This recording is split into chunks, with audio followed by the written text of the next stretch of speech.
everybody, and welcome back to the cooking show. Welcome back to the cooking stream. I hope you're all having a beautiful Sunday, because if you're watching this live, it is currently Sunday, January 26th, 5 p.m. EST, and it is lovely to have each and every single one of you. Hello to Trash Can Cat Mom, hello to Tulina, hello to Shy Chica, hello to Eliam. It is lovely to have all of you with me today. Today is going to be a fairly simple stream. Today we're not going to be doing anything too crazy, but there's a couple of things that I wanted to work on for myself, which we'll touch on and talk about for a moment. Also, Right Said Rob, welcome on in. It is lovely to have you. So, everybody, today we're going to be doing a shrimp glass noodle bowl. In the interest of using up some of the existing leftovers that I had at home. I had a leftover thing of glass noodles, I had some leftover frozen shrimp, and that is the way that I usually approach cooking at home. I just want to keep on getting rid of all the different things that I have around so that they don't go stale, right? You want to first get inspired by what you have around you. And then alongside this glass noodle bowl, and we'll talk about all the different components that are going to go into it, I wanted to do a vegetable side dish, and I wanted to do a roasted cauliflower. And it's not just going to be any cauliflower, it's going to be a 5-spice cauliflower, because I feel like one of my weakest points is that I have not been necessarily the best about flavor as a cook. I've been cooking for a very, very long time, and I feel like I'm very good at understanding intention, I'm very good at refining technique, I'm very good at really getting like a solid texture out of something. But I think the thing that I could be really a lot bolder about, and the thing that I could be pushing a lot more, is flavors.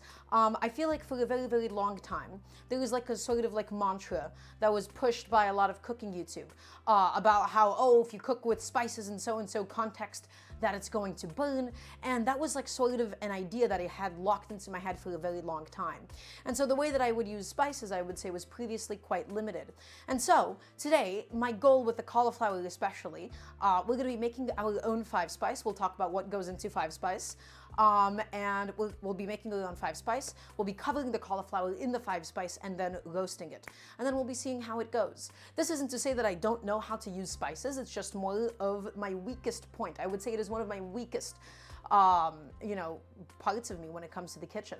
So I wanted to work on that. Enough about me. Let's go ahead and talk about some of the ingredients that we will be using for the shrimp glass noodle bowl today. And so, of course, it is going to begin with the shrimp. Everybody, welcome on in. Thank you so much for the raid. Really, really appreciate it. I have here a whole bunch of shrimp that I previously defrosted just for the stream today. This is all just leftover frozen shrimp that I had. And so this was my main inspiration. I wanted to use it up. I was tired of having shrimp in my freezer. Also, thank you so much, Turina, for the gifted sub. Thank you, and welcome on into all the raiders. So I have a whole bunch of shrimp here. We're going to very gently, very delicately poach it. I'm going to show you how to get perfectly cooked shrimp. Not any of that rubbery nonsense, not any of that snappy nonsense. It's going to be nice and tender. It's going to be nice and soft, nice and supple, and nice and juicy. So this is going to go into the fridge for safekeeping while we go ahead and we talk about the rest of the ingredients for today. Now, I also have a small little bundle of glass noodles. I believe that this is just going to be one portion of glass noodles for today. I thought I had 2 bundles or 3 bundles, but it turns out I just have the one, but that's okay. These are sweet potato glass noodles, but generally speaking, if they're mung bean noodles or if they're sweet potato glass noodles, they all tend to cook mostly the same. And I'll show you how to get the perfect texture out of them. Now, let's go ahead and talk about this big bulk of ingredients and toppings and Dosky. Thank you so much for all the gifted subs. Thank you, that's very sweet of you. Here is all of the ingredients that are going to be used as a topping for my glass noodle bowl. I've done a lot of stir fries with glass noodles, I've done a lot of stews, but I've realized something, guys. I find it so annoying to mix anything into glass noodles. They all get stuck on the bottom, they never really fully incorporate, it's very difficult to actually get it evenly mixed. So I much prefer simply treating it like a salad, treating it like a bowl, and topping it. We're going to be doing some pickled jalapenos today, some quick pickled jalapenos. It's going to be really, really easy. It's a very nice way of using up any loose vegetable that you might have around. So I have some jalapenos. Next, I also have this spicy red chili. Because the jalapenos lately, they're not spicy at all, and I want a little bit of heat in with all of my pickling stuff. Next, I have this lovely shallot that's going to go in with the pickled jalapenos. And then we have a little bit of rock sugar just to go ahead and make them a little bit sweeter. As for the rest of the toppings, guys, it's just going to be some scallions. We're going to go ahead and slice those up. I have some cilantro in the fridge as well. We have some ginger, which is going to become a part of the dressing, alongside some garlic, as well as fresh limes, my friends, which are all going to go ahead and become part of the dressing. So I'll set that down behind me. Now, let's talk about the ingredients for the cauliflower. Behind me, I have a whole cauliflower. I'll show you how to prep it, how to break it down, how to get it ready for roasting. These are the spices behind a 5-spice, my friends. Chinese 5-spice, not just necessarily used in Chinese food. Thai cuisine, for instance, has really, really heavily adopted the use of 5-spice, so it's kind of all over Asia. But we have cinnamon, we have some star anise, we have some fennel seeds, and we have some Sichuan peppercorns. Now, you would also normally need to have some clove in there, but I don't have any clove at home at the moment. So this is technically just 4 spices, but I'm not gonna call it a 4-spice because it is still functionally a 5-spice, okay? So here's all the spices. We're gonna toast them. We're going to grind it down ourselves. We'll talk about the function of that in a little bit. And let's go ahead and talk about some of my liquid components. For the pickles, I'm going to be using any kind of vinegar that I have on hand. I'm using some rice vinegar, but again, everybody, I encourage you, use whichever vinegar that you have, use whichever vinegar that you want to infuse into the quick pickles. What's really, really nice about quick pickles is how friendly they are, is how flexible they are. You get to play around with your spices, you get to play around with your vegetable choices, you get to play around with the liquid, with the vinegar that you use to actually quick pickle them. And so in my case, I'm gonna be using some rice vinegar, but feel free to use plain vinegar, feel free to use like a cane vinegar, use anything that you have available to you. Okay, I'll set that down. Next, an essential part of the dressing is going to be some fish sauce, because this is quite Thai inspired. You can't really have Thai food without the fish sauce or anything. And then everybody, we also have some sesame seeds and sesame oil, which will be making their way into the dressing. Okay, if you had all the vinegars available, which one would I choose? Asks Serena. The answer is, honestly, again, none of them are better or worse than another. It's just all different. Every single vinegar is a little bit different. They're all infused with something a little bit different. They all taste a little bit different. So there is no single vinegar that's best or worst. It is just entirely dependent on where you will be placing yourself in the world and what you feel inspired by in the moment. Okay, so that's the bulk of the ingredients. And then last but not least, a non-traditional component is going to be some pine nuts. Why?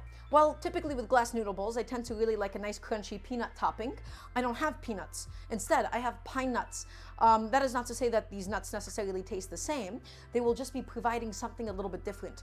And we'll be toasting up the pine nuts and adding it to the top as a nice little garnish. So that's behind me. That's all set.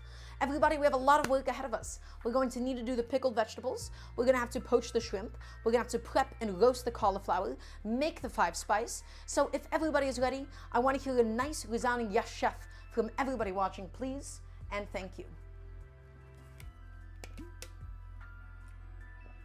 While I have a sip of water. That's just 3 yes, chefs. I expect to see a little bit more going in. Thank you. I appreciate it. Okay. So everybody, at any point in time, please remember that you are welcome to ask me any and all cooking questions that you may have, be it about this dish or be it about another dish. Because remember, I am here to help you guys learn how to cook at home. And the goal of today's stream is normally, whenever I do roasted cauliflower, I keep it really, really simple. I normally just do salt. I want to be able to get more comfortable playing around with certain spices and seeing how far I can push them before they're burnt and bitter. So we'll see how it goes. The cauliflower might go okay, it might not go okay. And Ali, I do believe that I missed your question, so I'm gonna have to ask you to ask it again for me. So, as always, I have my cutting board all set and all ready to go. The first thing that we're going to do is get my quick pickles ready. So, once again, I have a couple of jalapenos, I have this red chili, and then I also have some shallots. Everything that I'm showing you can be used for pickling any sort of vegetable that you have at home, especially something like a red onion is really classic. So Ali asks me, do you have any tips for grilling chicken? I use a small outdoor gas grill and I seem to overcook or something and it's not tender. Well, Ali, my universal bit of advice when it comes to cooking chicken is to always make use of dry brining or wet brining the chicken to get it really nice and succulent. And then, the other thing is just, a temperature probe goes a really long way. With chicken breasts, they never really push them past 150 degrees. With chicken thighs, with chicken legs, you're usually going for like 170, 180 or so. So a thermometer will go a very long way for you. Okay, so everybody, once again, I have my chilies, I have my shallot. Let's go ahead and get it ready to become a lovely topping for us today. So, with the jalapenos, actually, I should probably put on some gloves if I'm going to be handling some spicy chilies. Not at all a diversion, Ali, because remember, I'm here to help you guys out. So it's not a problem. Okay, I'm gonna put on some gloves so that I don't accidentally touch my eyeballs later. And then, that has caused all sorts of problems on stream in the past. Everybody, we're going to begin by simply cutting off the heads of the jalapenos, and then we'll discard them. We have no use for them or anything. And then we'll also cut the head off of this chili.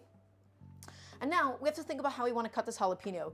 This is just supposed to be a very, very simple, okay, if I put on gloves, I shouldn't touch my face after cutting the chilies, but it'll be fine. I'm looking for a fairly thin slice on the jalapeno. Too thick and then the brine is not actually going to penetrate in time. I want it to be, something that we can use as a topping. So, nice thin slices all the way through. And if you have a mandolin, that would be ideal for this. It doesn't have to be paper thin or anything. We still want it to have a little bit of crunch. Banner 2K, welcome on in. It is lovely to have you. Welcome, welcome. So going through the jalapeno, slicing it up, nice and simple. And as always, everybody, whenever we're using a knife, we're never chopping unless we absolutely have to. We're just going in with a nice, long, elegant slice all the way through. And the seeds will go flying everywhere sometimes, and that is okay. You just have to live with it. You just have to put up with it. Now, I actually think I regret pulling out 2 jalapenos for this. I don't think I really need to make that many quick pickled jalapenos because, well, after this bowl, I'm not going to have that many case uses for them. Now, this is not an actual full, proper pickle. This is not the kind of a pickle that sort of lasts in your fridge for a very, very long time. This is a quick pickle. We're just going to be doing a hot brine. We'll be pouring over a very acidic solution, but it's not actually like jarring or canning it. Chef, I personally recommend starting off your meal prep by putting the chilies in your eyes purposefully. That's a good idea. Thank you. I'll give that a little bit of consideration. So I think that this is going to be a sufficient amount of jalapenos. I'm going to go ahead and just get rid of this guy and throw it into the fridge because I have no use for this one. Did I drop the jalapeno? Maybe, but we don't have to talk about that. Okay, next, let's go ahead and get my red chili prepped. Now, with the red chili, we're going to want these guys to be really, really thin because the goal of it is more so to infuse into everything else. Okay, we want this to be thinner than the jalapenos. We don't want to be able to just get a massive bite of like a really, really spicy red chili, okay? So, going in there and really properly, thinly slicing it all the way through. And one of these days, I will get a haircut because this is becoming, as you all can tell, a bit of a nuisance. One of these days, I promise. I've been saying it for a while. Thinly slice it all the way, and I'm keeping the seeds in for maximum heat this time around.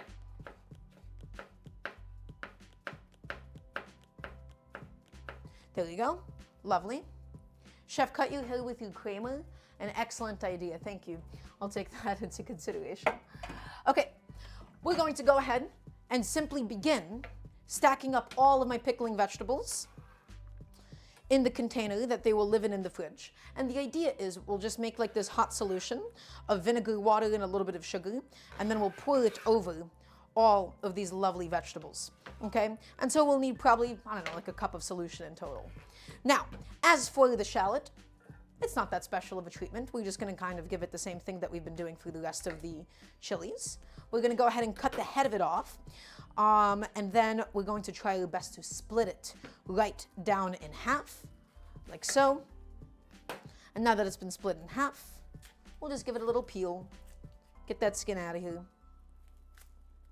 In fact, we'll just split it up into its different little respective pods.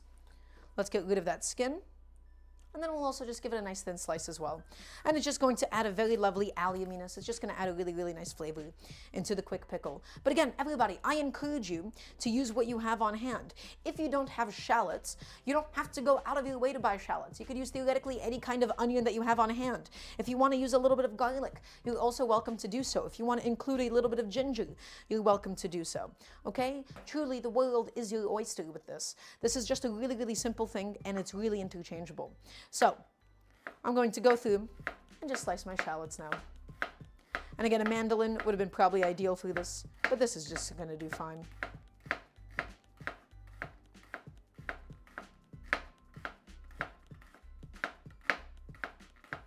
And we'll discard the butt. Whenever my cutting board gets a little bit too crowded, I'll just scoop up all of my vegetables and add it in with the jalapenos. And we'll just keep going, and we got to process it all up. Does anybody have any questions for me in the meantime? Shallot, probably stack it up.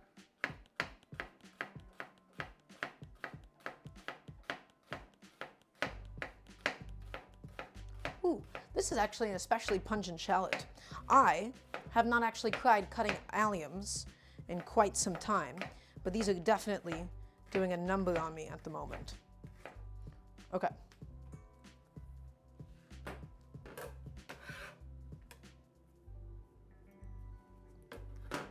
And one last one.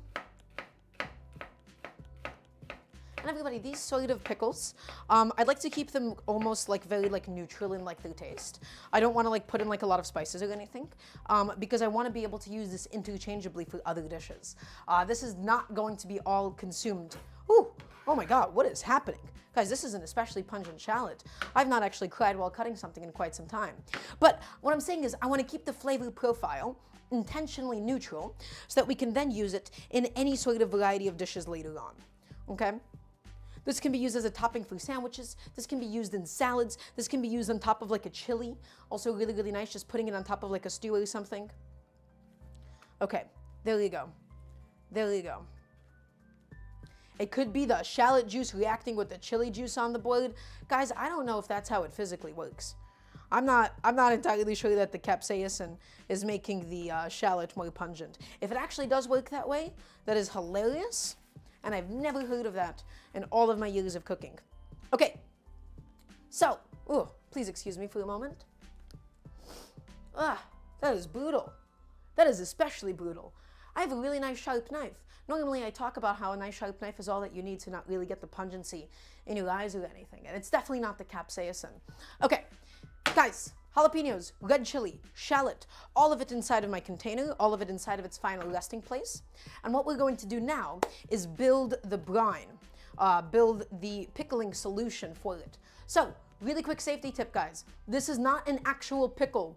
Actual pickling, to properly can it, to properly jar it, okay? It requires a pot. It requires you to sanitize and everything. This is not that. This is a quick pickle. This requires refrigeration. This is not something that you can actually keep at room temperature. So, we're gonna be using a little mixture of vinegar and water. I like a nice 1-to-1 ratio. Okay, but the magic of it being a quick pickle is that it doesn't have to be exact. It doesn't have to be super perfect. You can use whichever ratio makes you feel the best. So I'm just going to be doing roughly whatever amount of vinegar this is. I almost poured it directly onto the lid, which would have absolutely been an issue. And then I'm going to match it in water. And we only really need about like a cup of this solution in total.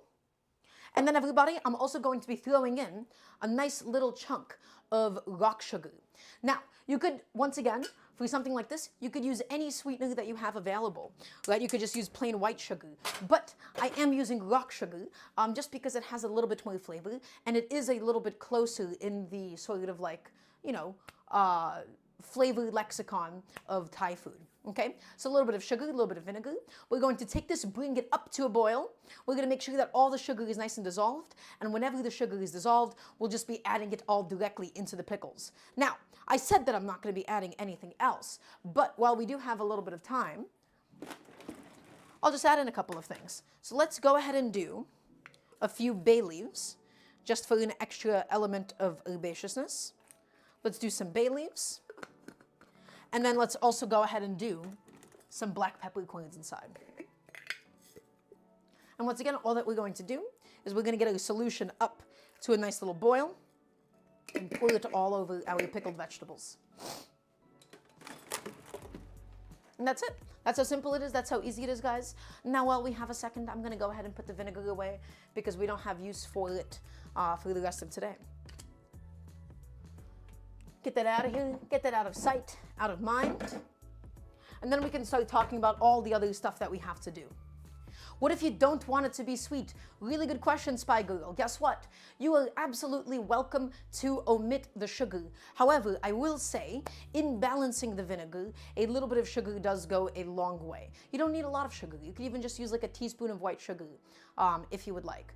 Normally, I am like quite opposed to using a lot of sugar in my own cooking, but with quick pickled vegetables, it really does make a difference. The sugar penetrates, it makes it a little bit sweeter, and it helps to balance out with the spice of the chilies and helps to balance out with the acidity. So you can do it. It's just going to be a little bit less tasty. It's just actually going to be a little bit less interesting of a quick pickle, okay? So that's going. We're waiting for this guy to come up to a boil. We're waiting for all that rock sugar to dissolve, and then we'll just pour it over, easy peasy. I do have to find a lid for this container, though. That is the only challenge that I have at the moment. I've not been able to find its lid in quite some time, is what I would say, until I found it. And so I'm not trying to like juggle too many tasks at the moment. Only thing I'm gonna go ahead and do is just wipe off all of the jalapeno seeds in and around my cutting board. So all we have to do, guys, is we have to pour over the solution. We'll have to let it cool down to room temperature, and then we'll go ahead and we'll shove it into the fridge afterwards. And then we can go ahead and continue with all the other components. We have to do the poached shrimp. We're gonna have to cut up the vegetables. We're gonna have to get the cauliflower ready for the roasting process as well. And we're also going to be toasting some pine nuts and toasting the spices to make my 5-spice for today. So it's already coming up to a simmer. The sugar is almost entirely dissolved. I'm just going to agitate it a little bit because it was a big chunk of rock sugar and it's being a little bit troublesome. It's being a little bit pesky. So it's almost there, everybody. Give that a little taste, I guess, if you really want to. Tastes like vinegar, water, and sugar, which will be good after it becomes a pickle. But right now, in this state, I gotta say, it's not actually all that interesting, my friends. What was in this cup? Oh, that was my cup that had vinegar in it. Into the dishwasher she goes. Everybody, I know I've been talking about this for a month. I need to get my bangs trimmed this week. I need somebody to yell at me next week's stream if I don't end up doing it. Because this can't happen anymore. This is a disaster. I'm sorry that I keep talking about it so much, but it's really irritating the hell out of me. I love having long hair and, you know, emo bangs and everything until I actually have to go ahead and cook with it. It's terrible. Okay, so my solution, it has officially come up to a nice little simmer. However, once again, the only problem is that the rock sugar is not fully dissolved. So we'll agitate it. We'll move it around. We just want to get it broken up. We want it to really properly melt in, guys. Okay, we don't want it to stay as a big old chunk of rock sugar inside of the pickle or anything. Come on, buddy. Out you go. Thank you. It's almost there. It's almost done. Is this pickle similar to the mixture that goes on a banh mi sandwich? Asks Simulator. I'm not saying your full tag still. And that's a good question. I actually don't really know the pickle that goes into the pickle like daikons and carrots. I wouldn't be able to tell you. This sort of technique of quick pickling, this is just like a very contemporary way of getting red onions ready for like a sandwich. But everything that I am showing here can be used for daikon and carrots. It might not be exactly the same, but I recommend that you give it a shot. I'm pretty sure it's actually quite similar. Okay? It's almost there. Everybody, it's almost done. This rock sugar, it came in a really, really big lump. So it's just taking a little bit of time to get fully melted in. But it's almost there. It's almost done. Thank you for being patient with me for this process. Come on, buddy. I know you can do it. I know that you have it in you. I could have also probably picked a better tool to agitate it instead of a little teeny tiny teaspoon, but country girls make do. I will say though, in this time, we have evaporated a little bit of the liquid, so I might add in a little bit more water into the pickling solution, just to make sure that we have enough volume to properly cover everything. If this rock sugar doesn't melt, I'm gonna lose my mind. Melt! That's it. I'm taking another tool to it. What am I gonna do? Am I gonna use a spoon? No. I'm gonna put a lid on it. I'm gonna let it think about what it's done. So, almost there. Almost ready. And then I'll show you guys how to make sure that all of your vegetables are properly submerged. I'm gonna go ahead and get a paper towel ready to go for that. Chef, doesn't vinegar evaporate first? That's a good question, Tarina. And the answer is, it's complicated. It's a little bit different. I don't fully understand how acetic acid ends up evaporating. I tried to do a little bit of looking into it. There's a lot of complexities. There's a lot of complexities to that, Tarina. So I don't feel like I actually have a particularly simple answer for you. Okay? But it's almost there. It's almost done. Please, this one teeny tiny clump of rock sugar is being resilient. And I really did not want to get another spoon dirty. So I've decided to just keep it boiling as it is. I could have just got another dish dirty and it would have made my life so much easier at this point. Come on, buddy. You can do it. Please. I'm trying to stab you. I'm trying to hit you. I'm trying to get you to fall apart. Please dissolve.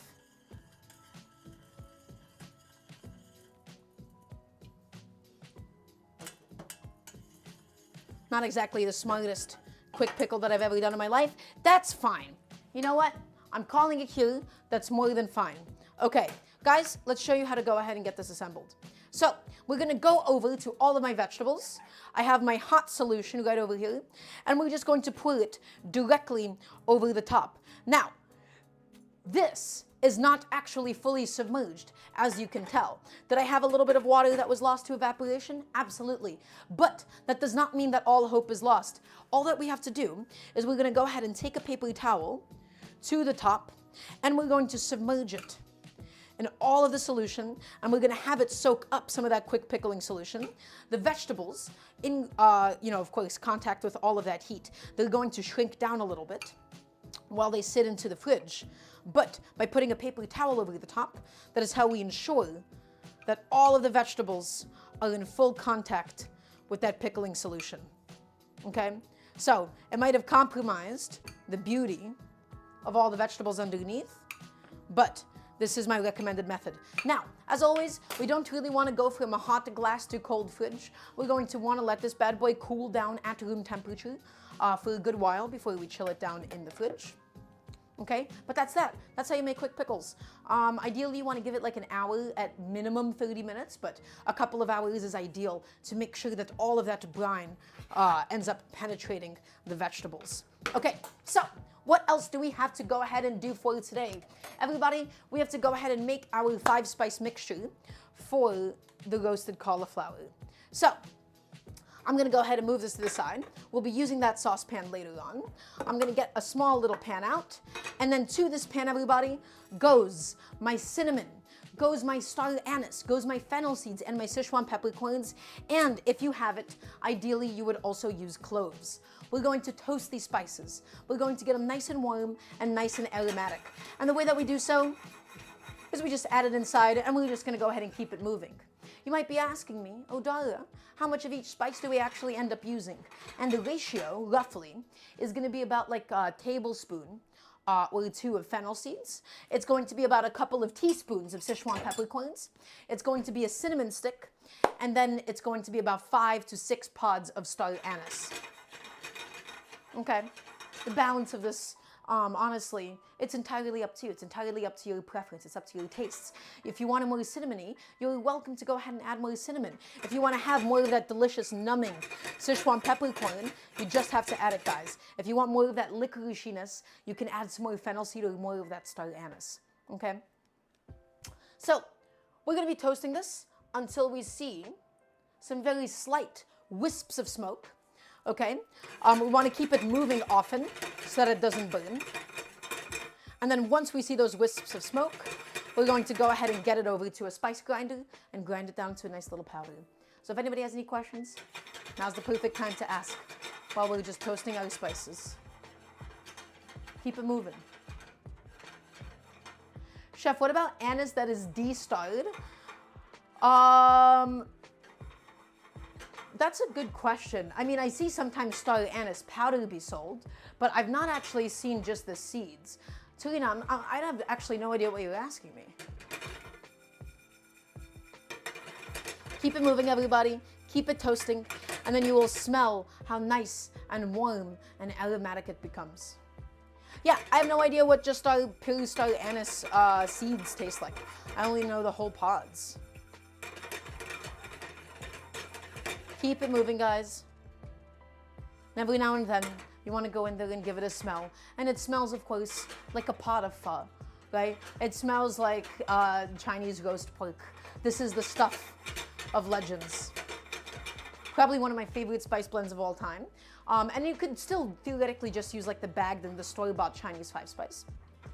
But making it yourself and grinding it down yourself, you will get such an incredible depth of flavor that you wouldn't be able to otherwise. So again, we're just going to be pushing this until we see it slightly smoking up. And guess what? We've already hit that point. And then in it's going to go into a spice grinder. And we're going to grind it up until we obtain a really, really nice fine powder, my friends.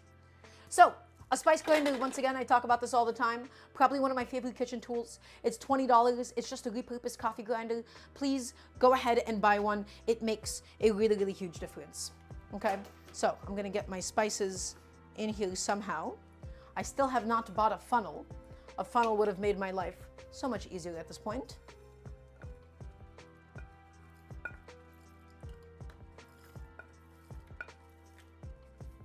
So all the Sichuan peppercorns, all the fennel seeds, the cinnamon stick, and my starred anise. In they go into my spice grinder.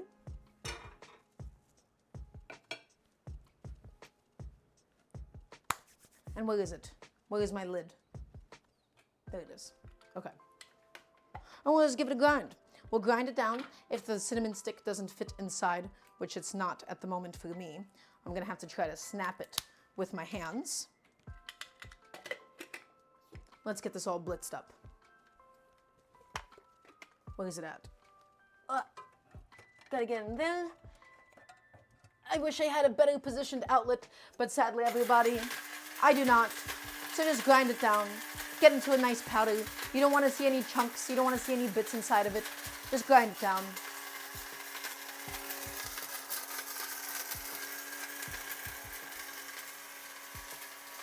Hi, it's good to have all of you. This is me trying to still be on camera and be centered with the camera, despite the fact I have a very, very short cord. Okay, let's give that a look. Ooh, amazing. Smells super fragrant, smells super floral. However, there's still a couple of larger chunks that I want to go ahead and get finished and processed up. Also, wonderful. Thank you so much for the 5 gifted subs. Thank you, thank you. That's very, very sweet of you. We're almost done. We're almost done grinding it up. We're almost done, everybody. Just until we obtain a really nice fine powder. And always toasting and grinding your own spices, guys. It's going to be so much more wonderful. It's going to be so much warmer. It's going to be so much more flavorful. You could, again, just use store-bought 5-spice, but because this cauliflower dish is so simple, we may as well just give it the full love and give it the full treatment. Okay? So, come take a look. Here is my 5-spice. Well, technically 4-spice, because we don't have the clove inside of it, but I don't think anybody's going to get mad at us. Okay, did I get some on the cutting board? I did. Wonderful.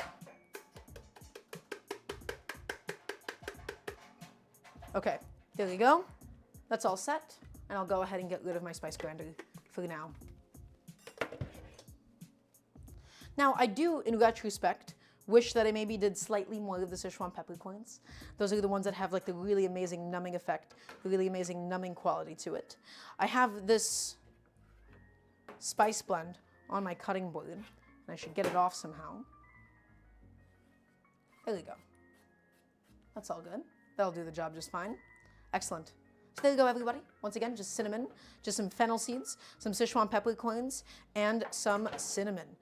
Wait, I already said cinnamon. And some star anise, excuse me. It's warm, it's aromatic, it's a little bit numbing. This is one of my favorite spice blends of all time, and it's going to be used for the cauliflower.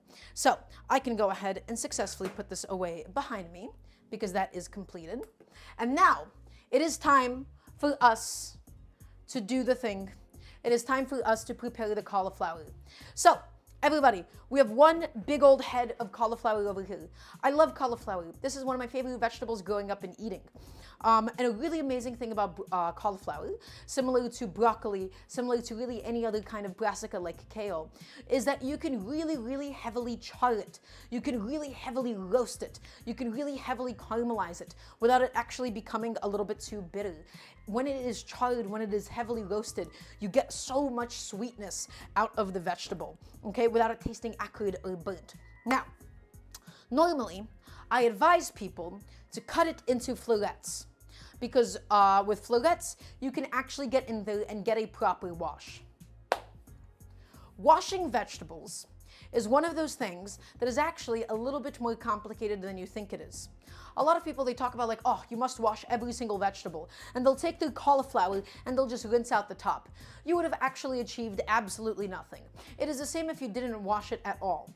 The sort of old saying of why you should be washing cauliflower is in case it has any maggots inside of it. I don't know why I said it like that. Sign of the times. Okay, is that in case it has any maggots inside of it. However, in the cutting process, we'll be able to actually properly ascertain whether or not that's true. We're going to be going after something a little bit more similar to that of like a cauliflower steak. We're going to be getting a very, very, very thick wedge of it. And I will not actually be washing it because unless you're cutting it into florets, there is no proper way that you can get in there and get a really, really good wash out of it, guys. I promise you that. If you're going for like a steak cut and you're gonna have it cooked, anything that's in there that you don't really want to be eating, it'll be fine, hopefully. So, for anybody that's squeamish about that, I promise you in almost every single restaurant, they don't wash their cauliflower either. But I'm alive. We've all lived up until this point. Okay, and cauliflower doesn't really have a tendency to have any sand in it or anything. Things like cilantro, of course, it is absolutely imperative. It is imperative that you heavily, heavily wash it to get rid of all of the sand and sometimes little bugs. With the cauliflower, guys, it's fine. Don't worry about it. So, we're going to go ahead and take a paring knife, and we're going to start off by just simply cutting out these wedges of leaves that are inside. We're going to be cutting them out. We're going to be cutting them out. Get them out of here. We have no use for them today. They'll simply go into my little trash bowl. Cut it out. There you go. Excellent. Get that gone. Get that gone. All of those leaves, my friends, they have to go. They will not make for proper roasting today. Okay. And let's see. Over here. Excellent. So that's pretty good. We're going to keep intentionally some of the bottom part. We're going to be keeping some of the core of the cauliflower attached so that it is able to hold all of the roasted cauliflower together. However, we don't necessarily need all of it or anything. So I'm just going to go in with my paring knife and I'm going to do like a conical cut all the way in there and just sort of cut out the protruding part of the base. Okay, wonderful. Everybody, unless you're cutting it into florets, there is no way to get around the fact that cutting cauliflower is innately messy. There is no way to get around it. It's going to crumble all over your cutting board. If you don't want it to crumble, well, then we'll just go around it and we'll trim off all the florets. In my case today, for my roasted cauliflower, I essentially want these nice, delicious wedges. It's going to crumble. It's going to make a bit of a mess, but that's okay because we can always just go ahead and clean it up afterwards. I want to be able to get nice flat wedges so that it has a lot of surface area, so that it can get nice and roasted and nice and brown inside of the oven, my friends. Okay, get that leaf out of here. Goodbye to you. And I'm going to just begin by cutting this bad boy in half all the way through. It's going to crumble. Everybody, you just have to deal with it. Now we'll stack it down on the flat side. we'll cut him in half once more like so. And then we'll cut it into these wedges. And we'll cut it into these wedges of cauliflower as evenly as possible. So the stem is holding it all together. We're going to be getting these really, really nice, beautiful, thick wedges. I love cauliflower.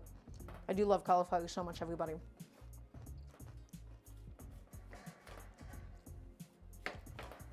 Just keep going. Once again, there is no way to actually get around how messy this is. If you've ever cut broccoli before, you know exactly how it gets. So here we go. Here's all of my wedges of cauliflower. I wanted this really, really beautiful flat side to it so that it's able to get really nice and golden and crispy and dark inside of the oven. And I'm just gonna go ahead and return these guys to the original plate. And that's it. That's how you go ahead and prep a cauliflower. If you were to cut them into florets, this is when you would typically do a soak. You would give them a nice proper wash all the way through it. But once again, everybody, in my experience, I've not ever found a single maggot in all of my cauliflower. Ah, no. Oh, God. Guys, that made such a mess. Oh, that crumbled as it fell. Why did I choose such a small plate? I didn't have to choose such a small plate. I didn't have to make a mess like that. Today, okay. I'm going to stack this in a way that it doesn't actually fall off. I don't think that's possible. I'm getting a larger plate. I'm dirtying another dish against my will. It's fine.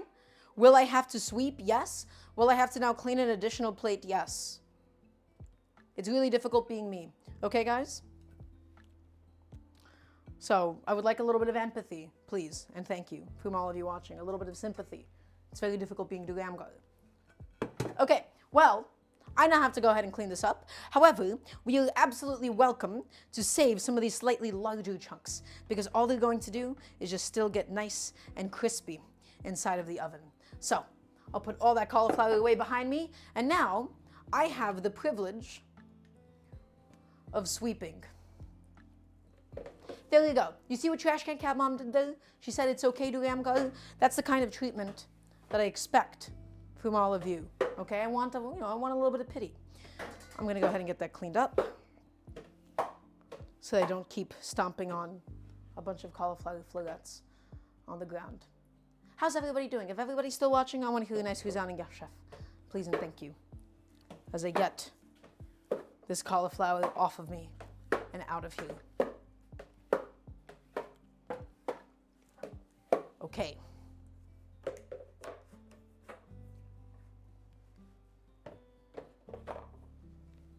My cutting board is full of the little white florets. It's got to get wiped off. It's got to get out of here as well.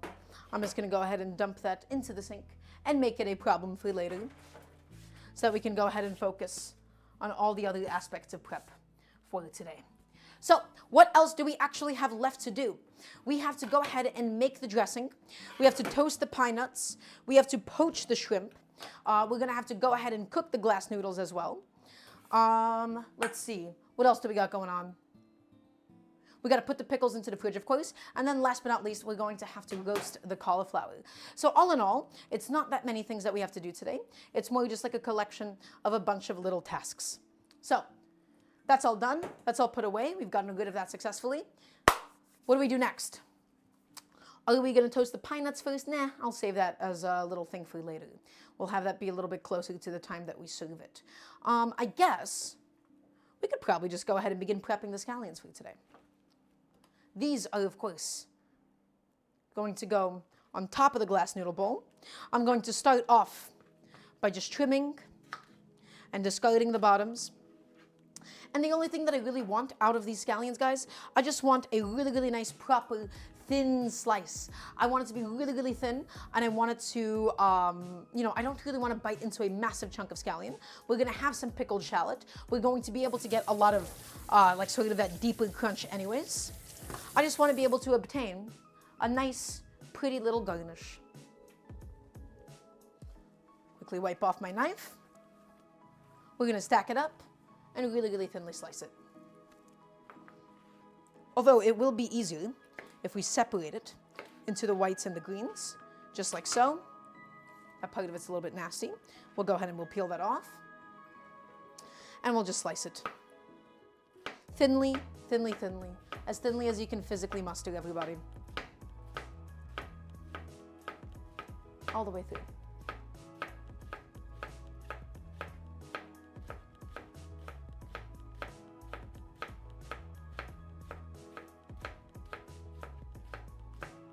All the way. Can we chop? Allie, that's a rhetorical question. You know, absolutely you cannot, because it'll wedge out and it won't give you a really nice, proper, thin slice of scallion. All the way. Keep going. Get it all done, my friends.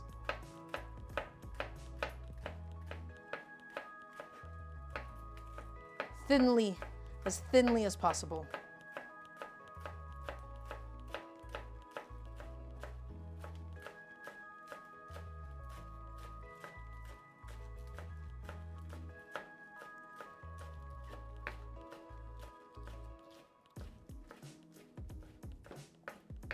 And there we go.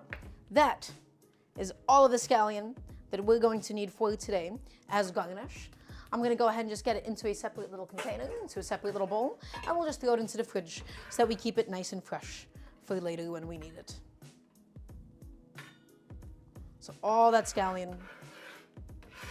I love scallions so much. I love the little allium bite. They just add so much to anything that they're a part of. Okay, scallions. Into the fridge they go.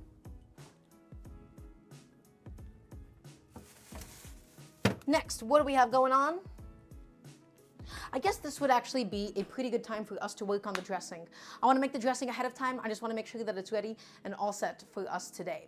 Now, the dressing, it's going to be really simple. It's going to be a mixture of some fish sauce.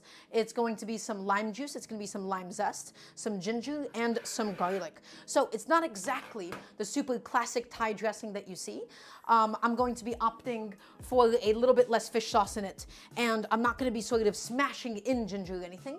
I'm simply just going to be grating it inside. Typically, the Thai dressing that you see, it's made with a little bit of hot water, it's made with a little bit of sugar, and then you sort of pound in the scallions, and you pound in ginger, and you pound in garlic. In my case today, I'm just going to be mincing it and getting it really, really fine throughout. So, I have my ginger. I'm going to go ahead and grab a little spoon, just so that we can go ahead and peel it up. We're just going to grab the spoon. It's a lot easier than doing this with a knife. And we'll just scrape off all the skin. Scrape it off, scrape it off, scrape it off. Just like so. Get all that skin out of here, my friends.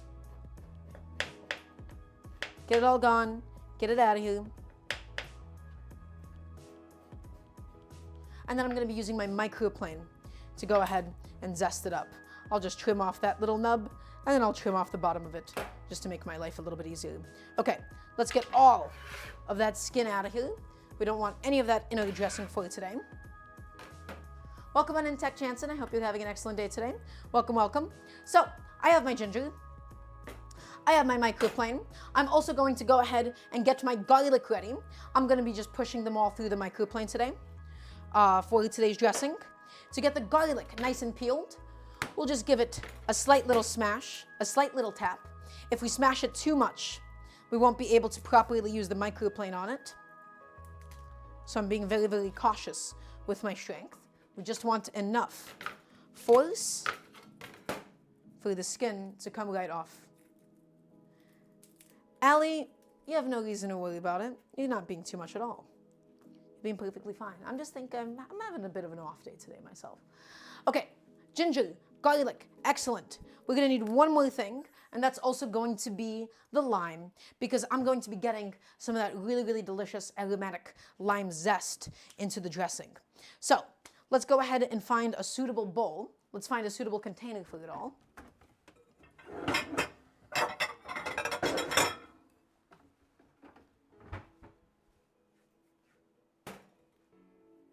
And I'm gonna go ahead and put on some gloves, just so that I don't get all the ginger juice on my fingers, because that can be quite rough for your skin.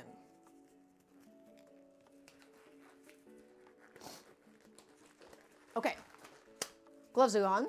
Excellent. Got my bowl. I have my ginger. And how much am I going to be using? I have no idea.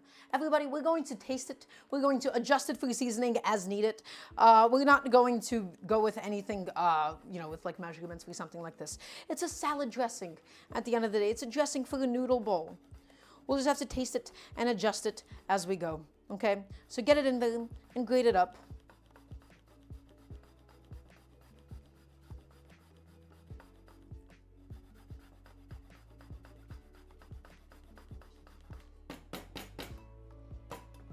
And a lot of the ginger is still stuck inside of the pores of the microplane.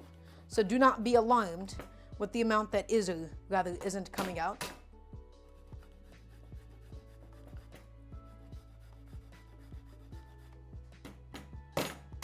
Okay, so all that ginger just got zested up. And then once again, we'll just come back in there as needed. And I'm just going to start off with 1 clove of garlic. Remember, the finer that you cut garlic, the more that you crush it, the more pungent it becomes. So we'll begin with 1 clove, and then we'll adjust it as needed inside of this dressing that we're building today. Kylie, welcome on in. Hope you're having an excellent day today. Or Kyle Lee, I suppose, not Kylie. Let's get that garlic inside.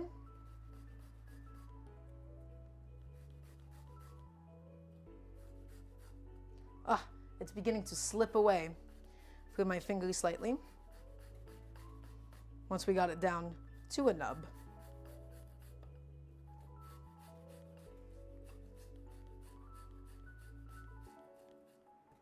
Now hold on, wait a second. Well, there is a Kyle Lee, and then there is also a Kylie Cat. Wait a second, are you guys 2 different people? Are these 2 different accounts? What's going on right now? Did you just come in at the opportune time? Because I was saying that to Kyle Lee. Okay, that's a little bit awkward. You just Kylie. I see. Well, welcome on into the both of you. It's lovely to have you both. You both have remarkably similar names. Okay. Now, everybody, lime. I'm going to go ahead and take it. We're going to zest it up. For the proper form on how to actually zest the lime, here's what I don't want you to do. I don't want you to take it and go at it like this. I don't want to just use a very limited surface area of the microplane. I want to be able to use all of its surface as evenly as possible. So I am pivoting the lime at the same time as I'm dragging the microplane around it. And you don't want to go into the white part. You don't want to go into the flesh of the lime itself. You don't want to get any of the bitter pith. You just want to be able to get all that nice aromatic zest, my friends. So all the way through. Get that inside. Excellent. So we have ginger, we have lime zest, we have some garlic as well. Now I'm going to go ahead and take out my citrus press, and we're going to go get some lime juice into the whole affair. Everybody, when it comes to lime juice, you can always add more, but you can't take any away. If you make it too acidic, you're going to have to add a whole lot of everything else. It's very, very, very easy to overdo it with lime juice. So I'm only going to be beginning with half a lime's worth of juice before I add in my fish sauce and my sesame oil into this dressing. So half a lime's worth of juice. In she goes. Excellent. And now we're going to go in with my fish sauce and with my sesame oil. And everybody, once again, I'm not really measuring.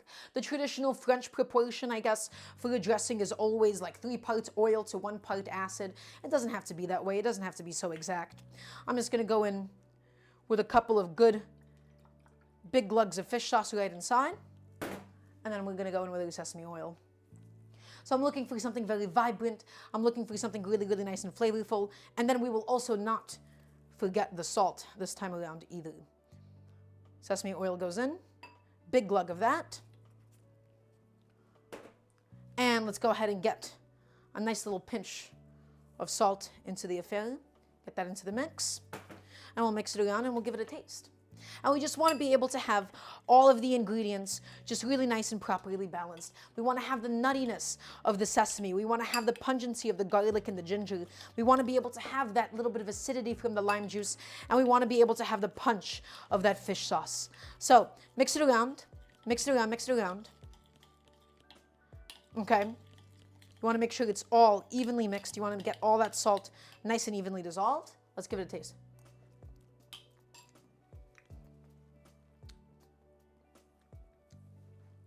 I'm getting the ginger, I'm getting the garlic, I'm getting the sesame oil.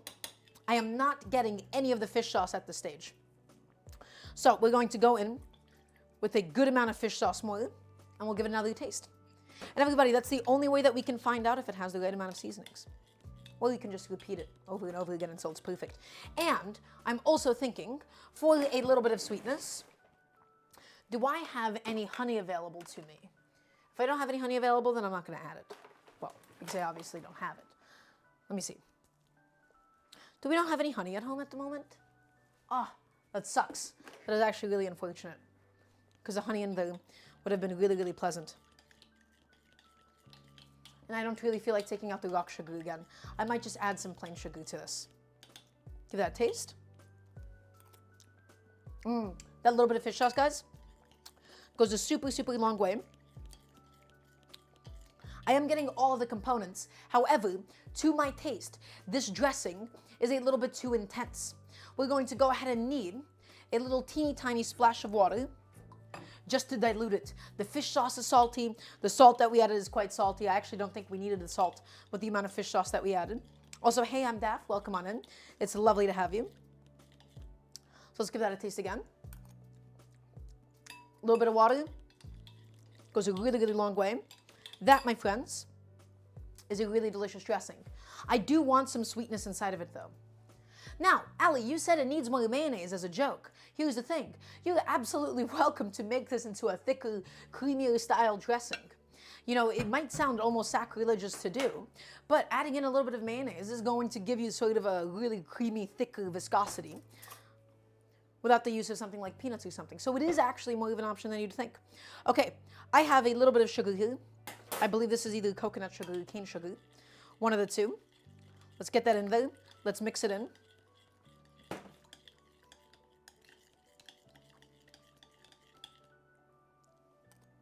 A little bit of sugar really balances everything out, guys.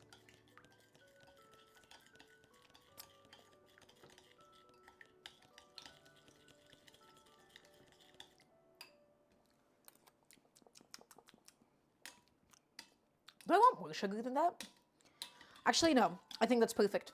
Okay, this is going to be my dressing for the salad. Once again, fish sauce, sesame oil, lime juice, garlic, ginger, just really, really simple stuff. And a little bit of sugar in there just to go ahead and help balance everything else out.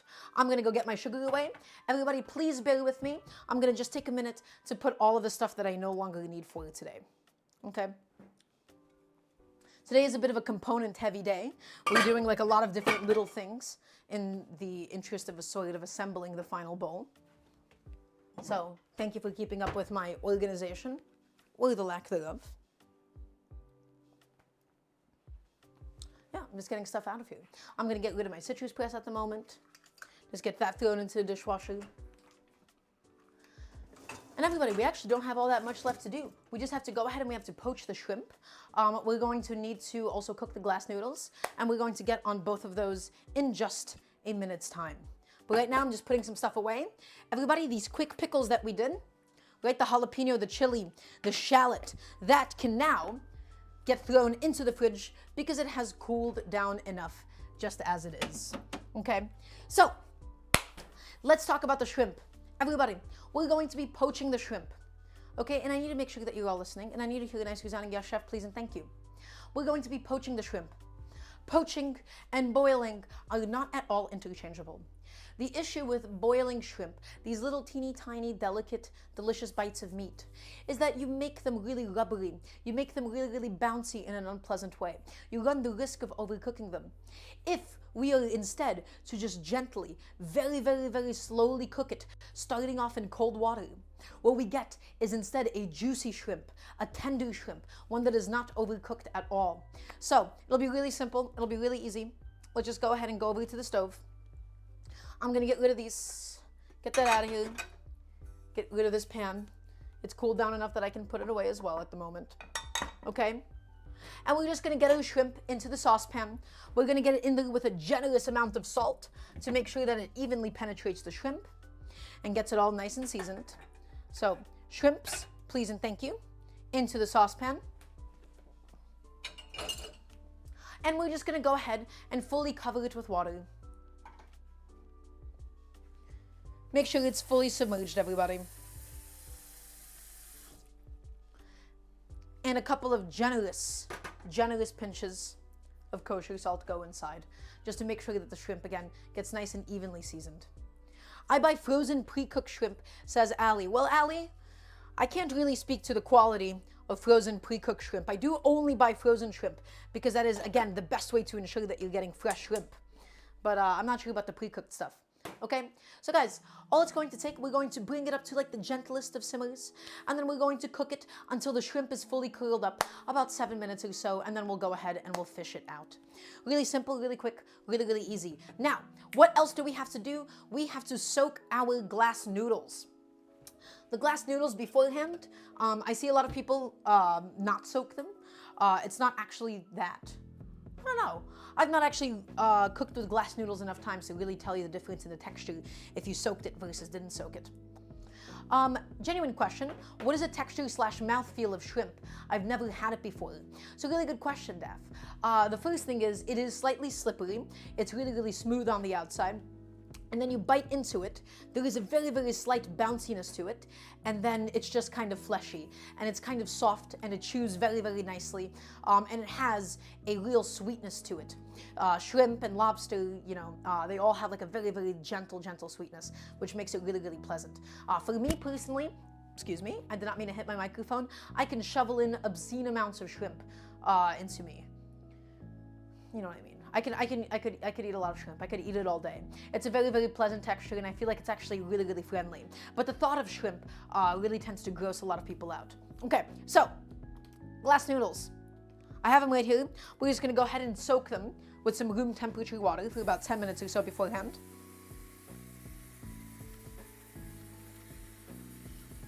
That's cold water. That's not room temperature at all.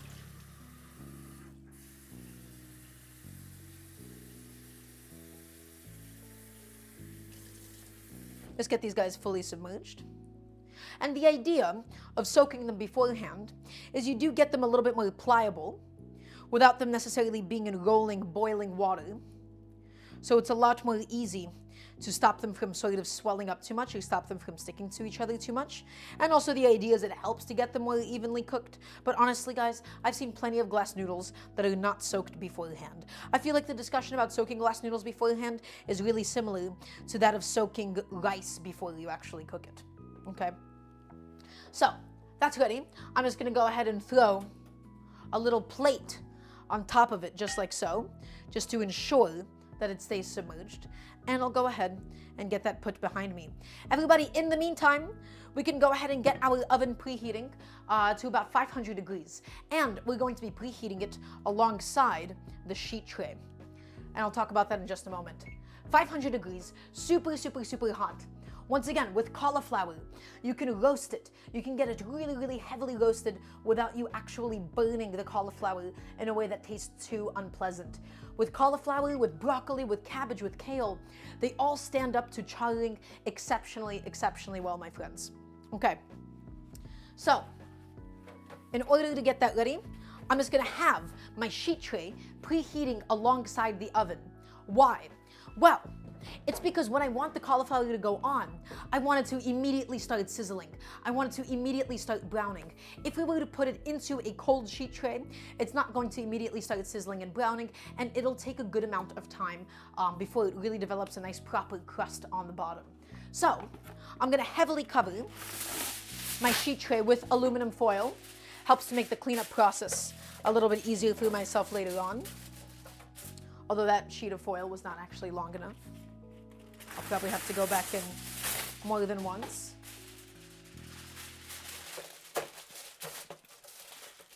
And I'm just making sure that there is no oil leaks on it, just to make my life a little bit easier in terms of the cleanup. Sheet trays can get quite finicky. Okay. Excellent. That's all set. I'm just going to make sure that it is all tightly wrapped. As reasonably as it could be, of course. It is having as much even contact with the bottom of the sheet tray as possible. Okay, and then it'll of course be weighed down by the cauliflower. So I'm gonna go ahead and get that thrown into the oven. And we're gonna be cooking this all, by the way, on the upper middle rack of the oven or so. Also, we are not going to be seasoning the cauliflower in advance. We're not going to be tossing it with the oil in advance. Why? The same thing goes with zucchini, the same thing goes with cauliflower. It has a tendency to soak up the oil that is put onto it if you let it sit for a little bit too long.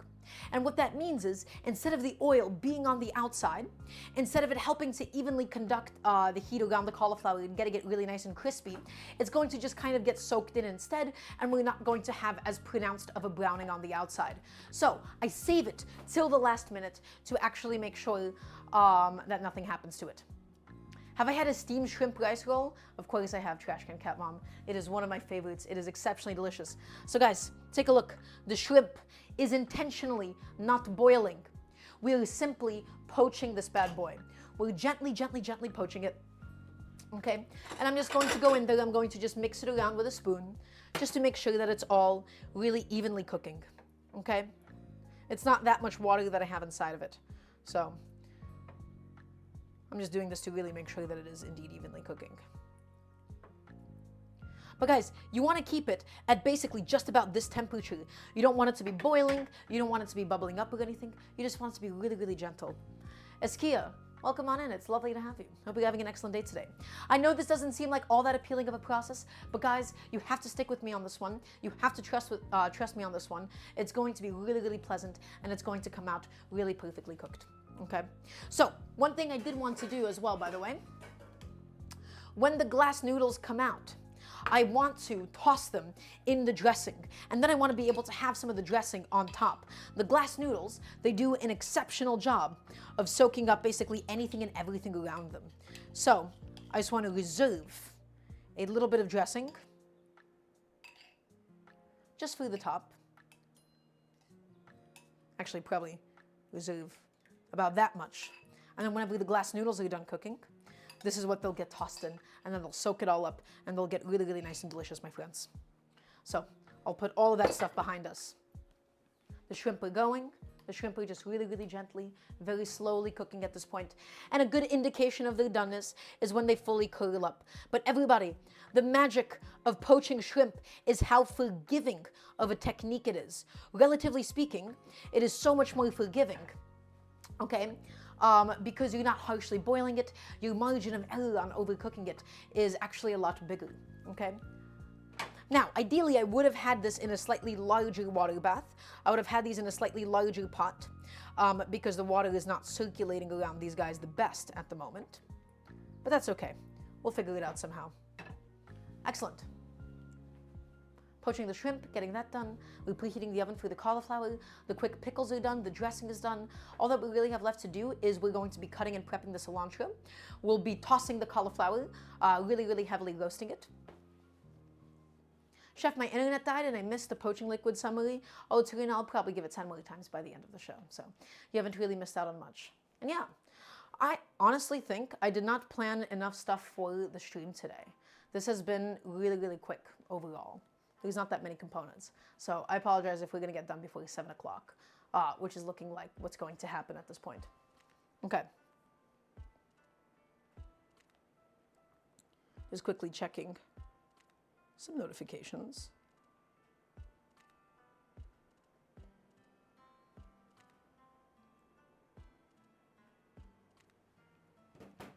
Wonderful. Great. How's everybody doing otherwise? I know, once again, this isn't the most exciting. We don't have the most amount of stuff going on. Today's really, really chill today. I'm just waiting for the oven to be fully preheated before we go in to actually toss the cauliflower with my seasonings, with my 5-spice. And then while that's roasting away, we'll get the rest of the components done for today, of course. Okay, everybody, my shrimp, it is just about fully curled up on itself. And that is, once again, just a really, really good indication of its doneness. So, unlike boiling shrimp, you plunge it into boiling water, and then you have to go ahead and shock it into an ice bath because of the fact that it's not that hot, because of the fact that it's only been very, very gently poaching. All that you'll have to go ahead and do is just put this onto a separate little plate. Okay, this shrimp is almost done. I'm just gonna go ahead and give it one more minute for my own sanity, for my own peace of mind, and then we'll go ahead and take it out. Okay, we could also theoretically just use like a temperature probe and see the internal temperature of the shrimp, but I don't really like doing that with super small pieces of meat because it does tend to be quite inconsistent. Okay, I need some more water.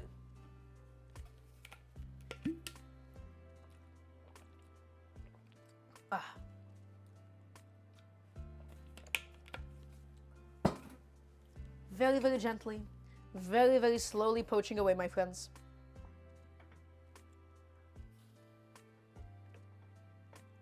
And I would say that this is all just about done. So let's go ahead, we'll strain it out, and then we'll just have that cooling off until we're ready to eat it all. I'm just gonna go ahead and get this bad boy dumped into the sink. Get it onto a plate. And then we'll also have one as a little snack, as a little treat, while we wait very, very patiently for it all.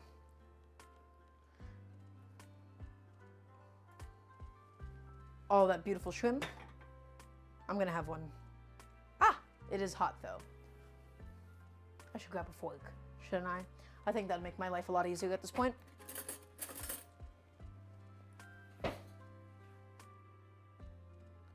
Have one as a little treat, as a little snack. It is indeed tender. It's perfectly seasoned. There was just the right amount of salt inside of the water. Ah.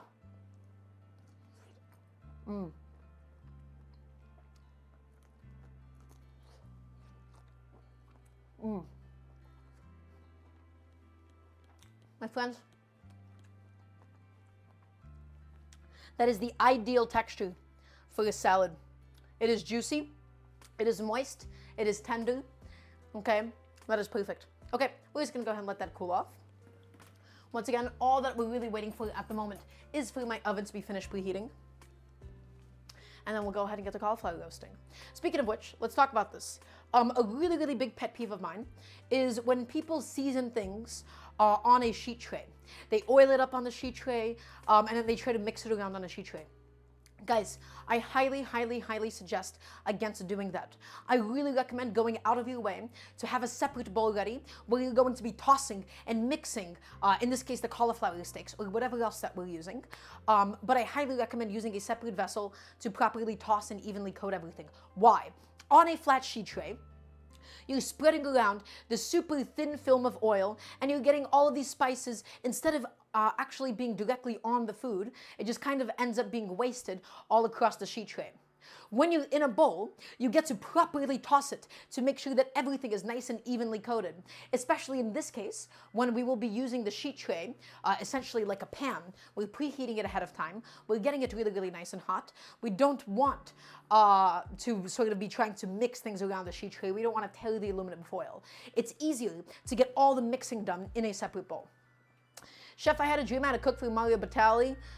It was not a good dream. It was not a good dream for so many reasons. Yeah, that's right, Serena. We don't talk about Mario Batali here anymore. Also, yes, sheet trays are 2D and bowls are 3D. That's a good way of putting it. In a bowl, we're actually able to properly toss it up and everything. Okay, so I should have probably preheated my oven a little bit sooner because now we're kind of stuck waiting on it. So even at the risk of potentially, you know, getting my cauliflower soaking in with the oil, I think it would not be a terrible idea to just try to get it all tossed up now. So let's go ahead and grab a really, really nice large bowl. For the choice of oil for today, guys, I'm just going to be going with any oil that is able to withstand high cooking temperatures. You could use canola oil, you could use avocado oil, you could use peanut oil. For something like this, the oil is purely a means of lubrication. It is just there to make sure that the cauliflower does not stick to the sheet tray or anything, and it is there to make sure that everything cooks up nice and evenly. So, we want a generous amount of oil, everybody. Do not be afraid of how much oil I'm going to be using for this, because we want it to coat the cauliflower. We want it to really, really properly roast inside of the oven. And it's a lot easier to get all of my seasoning, all of my 5-spice mixed into the oil, as opposed to putting it onto the cauliflower, because it tends to clump up that way. By first putting it into the oil, it's just going to be able to cover everything much more evenly. So I'm going in with 2-3 teaspoons of all of my 5-spice. And then the salt I'll just be able to add in separately. Tulina, it's a mix of both. It's both heat transfer as well as non-sticking. Okay, so here's my 5-spice oil. The rest of the 5-spice we could always just use for something else in the future. Okay, that's my 5-spice oil. And I'm gonna go ahead and get my cauliflower inside. And then we'll toss it with a whole bunch of salt. We have these really, really big, thick wedges of cauliflower today. You want a bowl that's slightly too big. I'm gonna get the rest of these florets inside. I'm going to generously hit everything with a good amount of salt. And then everybody, we're going to take some tongs, we're going to take the bowl, and we're just going to toss it. Okay, and it's okay if your cauliflower breaks up a little bit, because all of those are going to get really, really nice and crispy, all the little bits that sort of fall off of it. Now, take a look. I'm just shaking it side to side. That is not what we want. We need to be able to get a proper toss to make sure that the cauliflower is actually flipping, to make sure that it's all getting nice and coated inside of the 5-spice. Okay, so toss it, push and pull, my friends. Push and pull. With good technique, nothing will come splashing out of the bowl. I promise you that much. Okay? We're gonna need a whole lot more salt than that, because remember, this is an entire head of cauliflower. Well, okay. So, remember how I said if you properly do it, nothing is going to fall out? 5-second rule. It's fine. I'll wipe off the ground. Also, this bowl might be slightly too small for this kind of a tossing motion, but that's okay. Toss it, and toss it, and toss it, and toss it, and toss it. Just really, really ensure that everything is as evenly coated as possible. And now, my friends, take a look. This, wrong scene, this would not have been possible if we simply put it onto the sheet tray and mixed it on the sheet tray, to actually make sure that all the seasoning gets in all the different little crevices, to make sure that the oil is properly coating and covering everybody. You have to toss it. I know I didn't really sell to you guys the tossing by, dropping the cauliflower on the ground and everything. So that's just me cleaning it up right now. But I cannot, stress it to you guys enough about the importance of it. Okay? In the meantime, I should also get another pot of water boiling and ready to go for my glass noodles. Speaking of which, my oven's ready. My oven is all preheated. Just quickly wash off my hands.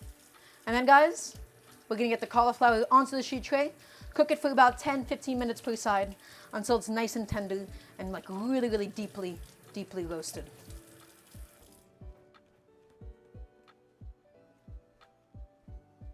Okay. But we're gonna be taking the cauliflower onto the directly hot sheet tray. It's going to immediately sizzle, and then we'll put it right back into the oven. Okay. Let's make a little bit of space for yourselves. Please and thank you. Get that guy moved over to the side. Get him out of here as well. Okay, we have the space set up for ourselves today.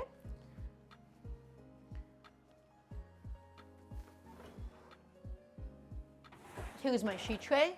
Super, super hot.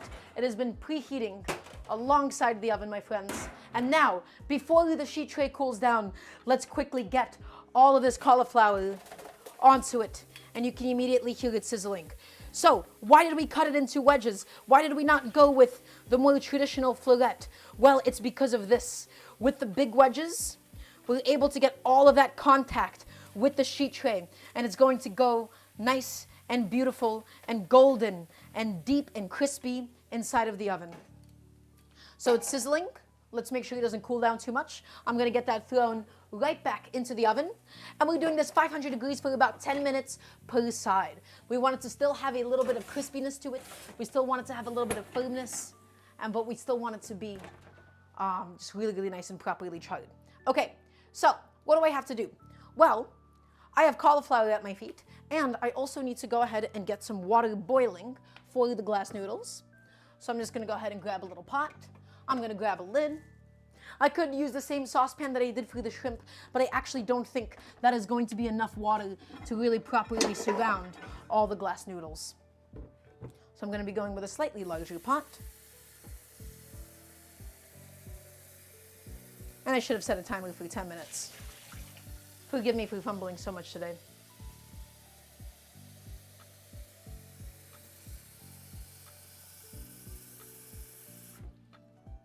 Okay, water, get it on.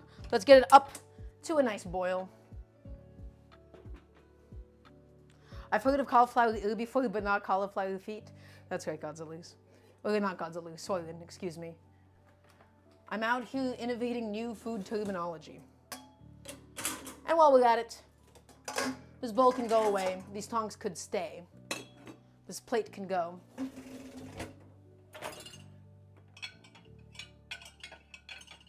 So just gonna get that thrown inside.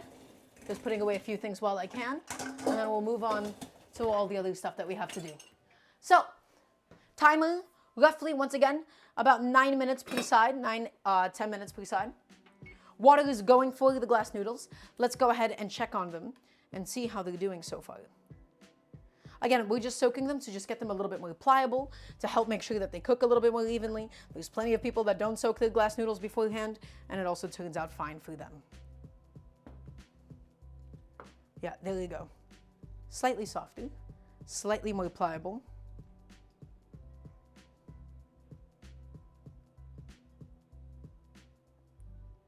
I think my water was a little bit too cold. Guys, I love the texture of glass noodles, and I'm glad to be finally using up the supply. I've had the supply of glass noodles sort of sitting in my cabinet for quite some time, and I wanted to be able to find a nice use for it. So, quick pickles. They're currently in the fridge. They're cooling down. They're getting nice and pickly, of course. My scallions are already prepped. My scallions are cut up. We need to roast the cauliflower. And then what do we have left to do? We got to cook the glass noodles. We have to slice the cilantro.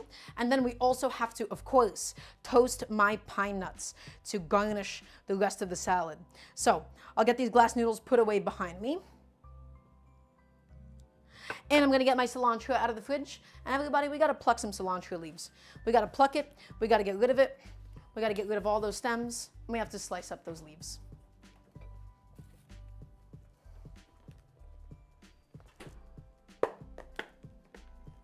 Let's go ahead and get a nice big bunch of cilantro out.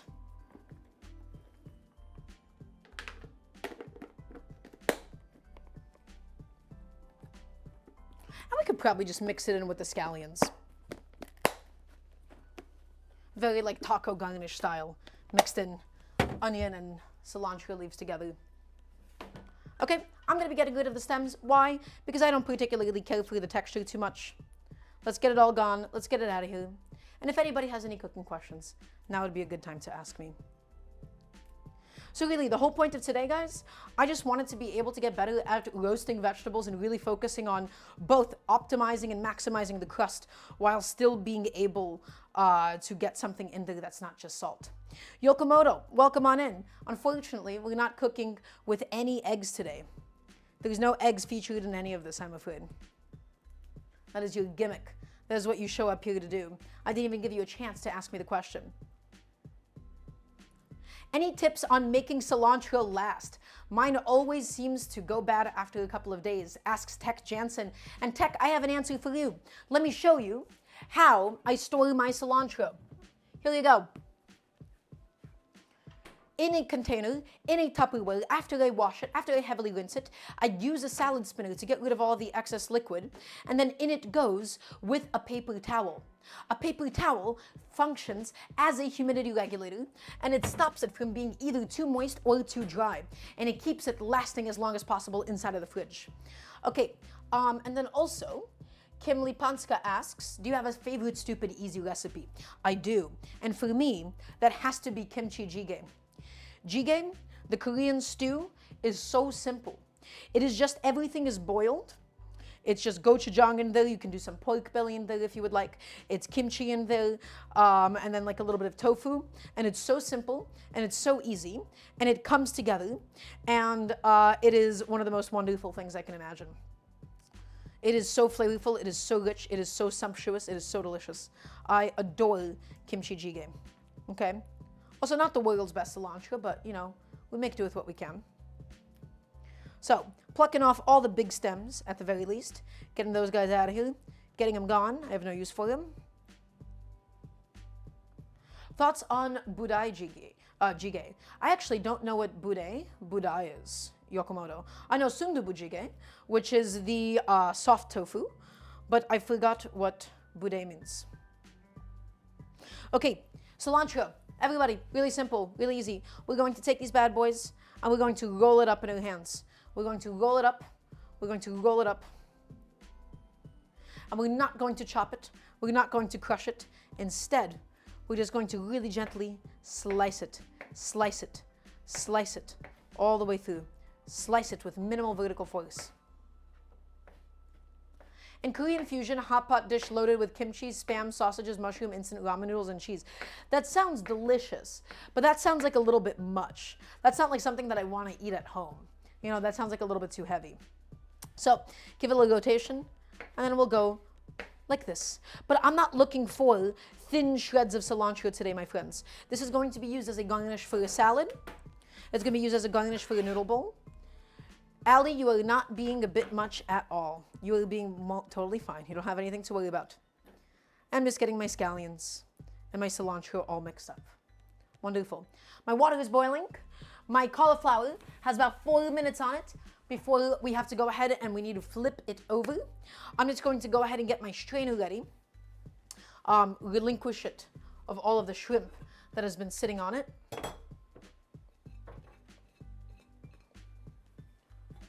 And the shrimp are soon ready to go on top of my noodle bowl. And I think I'm gonna have one more shrimp as a little treat.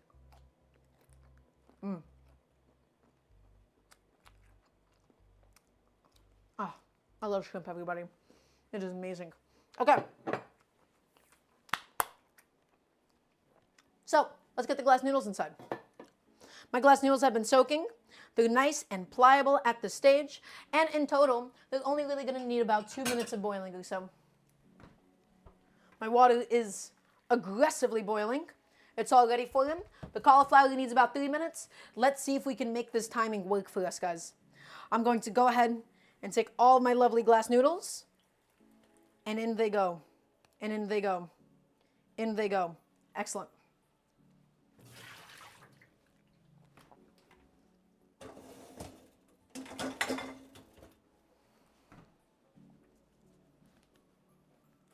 Okay, we're going to go ahead and move it around with a couple of chopsticks just to make sure that nothing is particularly sticking together. Let's make sure that everything is cooking up evenly. Okay, just agitate it, move it around slightly. Oop, hello, I had that guy backwards. And in total, guys, it's really only going to take about 2 minutes or so for the glass noodles to get fully cooked all the way through. Really simple, really easy. I adore glass noodles. I love their texture. I love their slippery quality. There's a lot to love about a glass noodle. You just want them to be fully transparent and fully swelled up and saturated. But if you cook it for too long, it does tend to keep on absorbing and absorbing liquid, and it starts to become really quite mushy. Okay?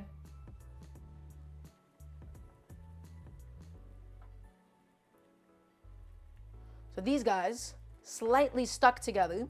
So I'm going in there with my chopsticks, and I'm separating the strands to the best of my ability. And I can already tell you that is not anywhere close to being cooked. Still needs a little bit more time. Let's keep it going. Keep it cooking, guys. Nice and simple.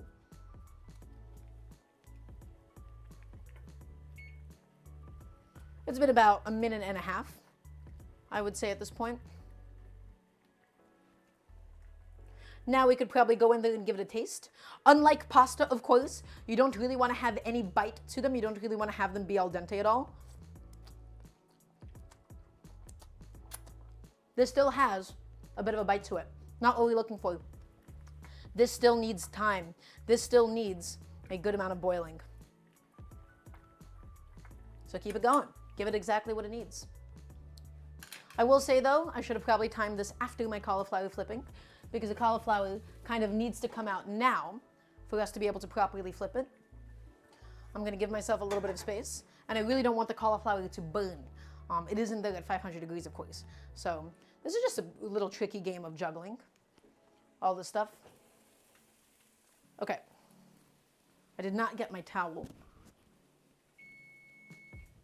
How are you making glass noodles wrong, Roy XD? Tell me, because it might not actually be all that wrong. Again, there's multiple ways to do this sort of thing, you know?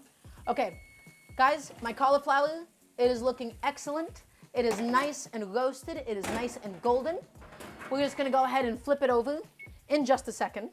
But right now, I gotta worry about my glass noodles. So my sheet tray might cool down a little bit, and that's fine, and we'll live with those consequences. But that's on me for not timing this all properly. Let's give this all a nice little taste once again.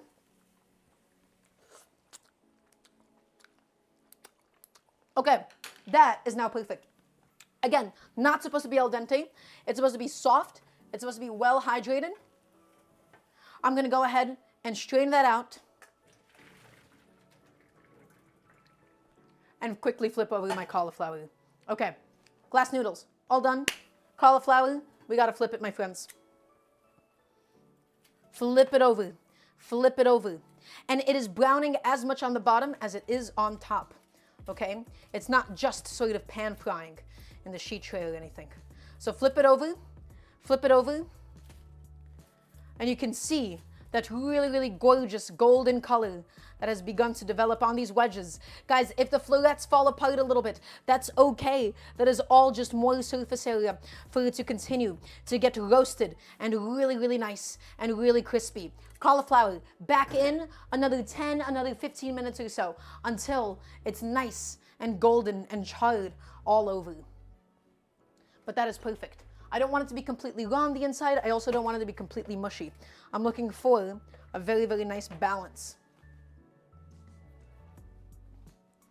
Get that in there. In she goes. Okay, glass noodles. After I set the timer for about 10 more minutes, the glass noodles I'm going to get immediately mixed into the dressing so that it's able to just soak all of that good stuff up. Let's get it in there. And it's going to help the noodles to not stick to each other as it cools off. I ideally wanted to make 2 portions of noodles for today, but it seems like this is just going to be 1. So, everybody, come take a look. Look at this. Do you see how difficult it is to mix anything into glass noodles? This is why I stopped doing it. This is why I don't really do the stir-fried glass noodles. This is why I stopped trying to mix in a bunch of things into it. I firmly believe that glass noodles are a lot easier to top as opposed to get stuff. It's a lot easier to put toppings onto it instead of really trying to mix something into it, you know? I find I have that issue with a lot of different stir-fried noodles. It just feels like it is much more suited for being a base for something else. Look, I am trying to keep the show family friendly, okay? I'm doing my best, guys. It's difficult. Okay. Here you go. Here's my glass noodles. Let's give it all a little taste. And the dressing in there is really, really wonderful. Really simple, really clean, really tasty. Nice and garlicky, nice and gingery. That's quite good. Everybody, that is just about ready for all the other toppings. The only thing that we have really left to do is going to be for us to toast the pine nuts. So I'm gonna go ahead and get this out of here. I'm gonna go ahead and throw all the stuff that we no longer need into the dishwasher. So goodbye to my little saucepan. Oh, that thing is hot. Oh my gosh. Okay, maybe I should let that cool down for like a little bit. Also, everybody, once again, let's do a little bit of housekeeping. Okay, if you would like to support the cooking show, the best way to go ahead and do so is my Patreon. Come check out my Patreon. You can type in !Patreon. You know, helps me make this happen, helps to pay for all the ingredients and all the different equipment that we need for the show. If you'd like to buy me something nice, you can also go to my wish list, !Wish list. Or alternatively, you could also just tip and donate. That's also nice. It's all really, really appreciated. Okay, that's enough shilling. That's enough of that. Let's get to the toasting of the pine nuts. So, I have a little pan. The same exact thing goes for how we essentially toasted the spices. We're going to be keeping my pine nuts moving around. Once again, pine nuts. You don't really see this in Asian food. You don't really see this in Thai food at all. However, I'm using them because simply I have them. And I wasn't going to go out of my way to go ahead and buy some peanuts. I already had some pine nuts. I felt like it would make for a really, really delicious topping. And so here we are, my friends. Okay, pine nuts are inside. Pine nuts are in the pan at the moment. And we really don't want them to burn. Nuts and seeds in particular, if you burn them, well, they're very, very unpleasant. And it takes almost no time at all, everybody. Low, medium heat or so. That's all it takes. Yeah, Shy Chica, you don't have to tag everybody when somebody new shows up into the chat. But welcome on in. It's lovely to have you, Tyrannosauro, excuse me. Keep it moving. And then with the pine nuts, we're not really looking for any smoking whatsoever. We're just looking for it to be nice and golden. That's all that we really want, my friends. We just want it to be nice and golden all over. But it can easily go from golden to being burnt. And when it's burnt, well, there's nothing really pleasant about that. Nuts in particular, they just taste so acrid and bitter and unpleasant when they're burnt.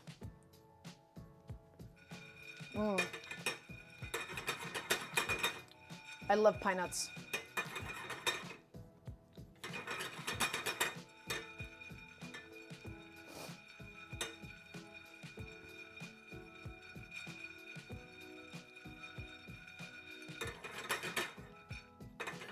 Almost there, my friends. Push them a little bit longer. Although I really shouldn't step away from them like that. Ooh, I'm very excited about these glass noodles, my friends. These are going to be excellent.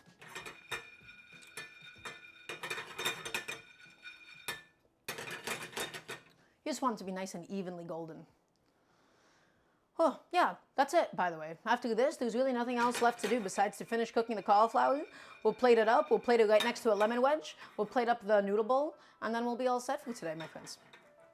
I know it's been a really, really quick stream, and for that I apologize. Next week, we'll try to do something a little bit longer. Okay. How are we looking? How are we feeling? Are my pine nuts where they need to be? I feel like I can push them a little bit longer. I just want to be able to get some of those nice toasted flavors out of them. Oh, Askia, thank you. I appreciate it. I quite like the look of the apron on me as well. I've never really been a cook to ever wear an apron, but I've decided that for a stream setting, that it's essential. It's good for the look.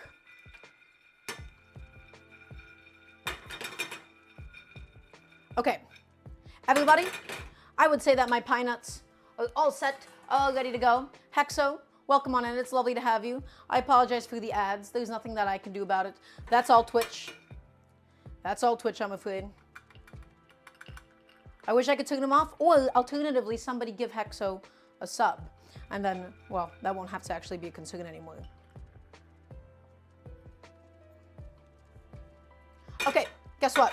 Cauliflower is done, glass noodles are done, shrimp is done, scallion and cilantro is done, pickles are done, cauliflower in the oven. Let's go ahead and get a little bit of space ready so that we can go ahead and do our plating, my friends. We are just about finished with all of the active work for today's show. It was a lot of prep, but at the end of the day, a relatively quick meal, all things considered. I don't even think I need my cutting board for anything else. And thank you so much for the gifted sub to Hexo. Thank you, thank you. It's very appreciated. And now Hexo will be relinquished from the hell that is ads. Guys, I turned off ads on Twitch. I did all that I can. Please forgive me. There's nothing else that I can do to absolve you all from the pain, I suppose.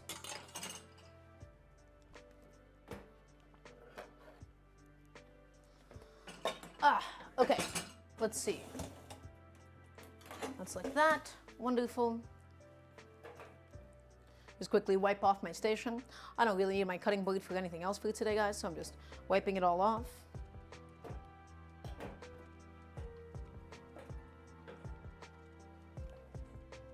And we'll check on the cauliflower in just a second. And we want it to be really properly roasted, and we'll see how it's doing in that regard.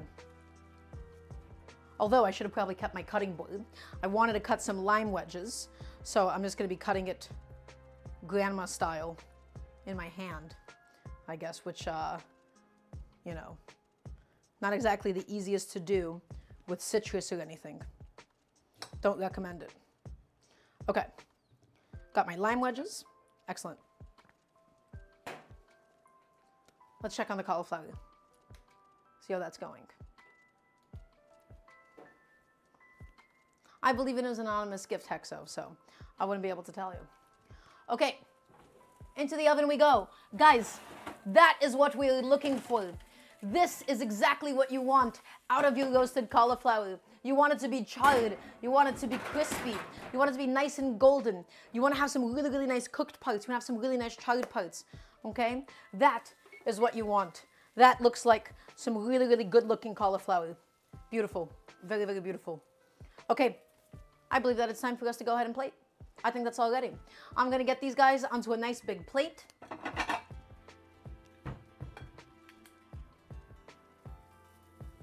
Yeah, that's a good amount of char. We could have probably pushed it a little bit longer, but honestly, there's not all that much left for us to do today. There it goes. Oh, turn off that timer. Let's get it all inside. All on my plate.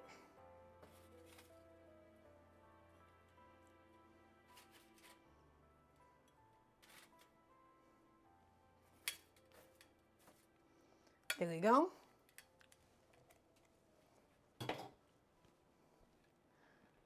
Darla, can you taste it? I will in a second. I will in a moment. In a moment's time, I'll tell you about how it is.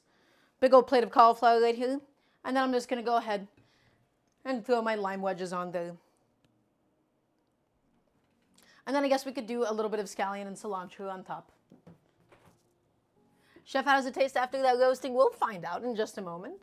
Let me first get my scallion and cilantro on there as a little bit of a garnish. There we go.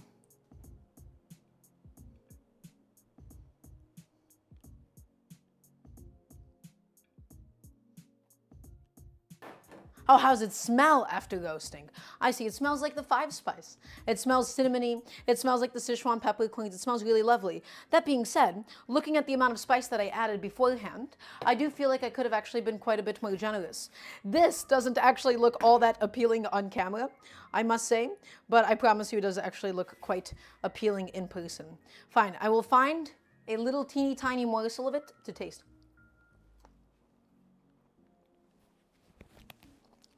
Mmm. Quite good. I have to say that's how it tastes. However, I do believe from the 5-spice,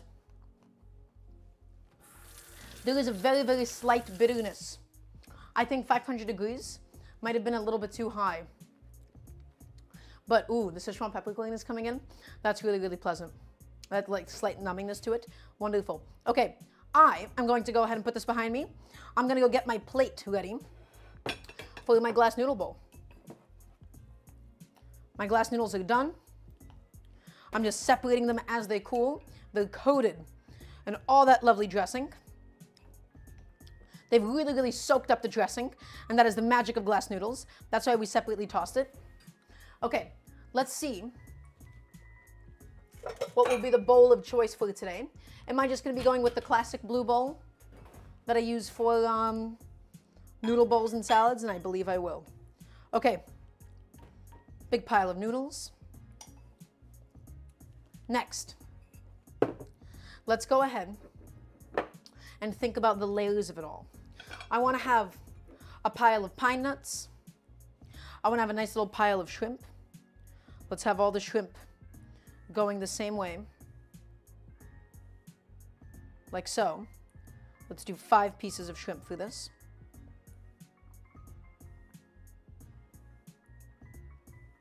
Stacked up nice and high without it falling apart is my hope. I want to make it look nice, okay? I want to get this all to look nice. Come on, buddy. How did I mess this up? How did this happen to me? Get on there. Thank you. Get on there.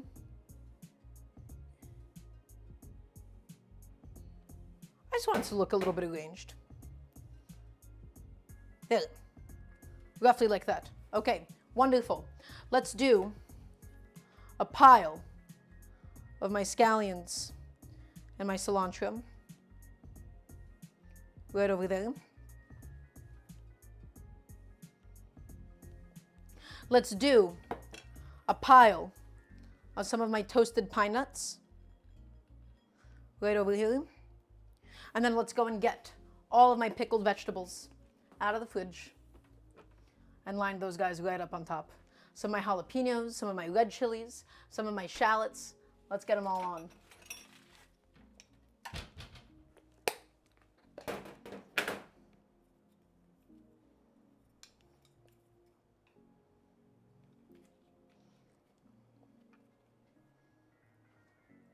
My jalapeno.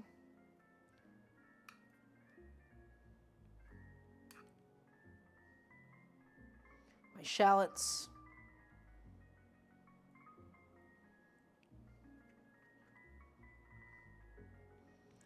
And a little bit more shallot. Although it is kind of killing the appeal of the jalapeno.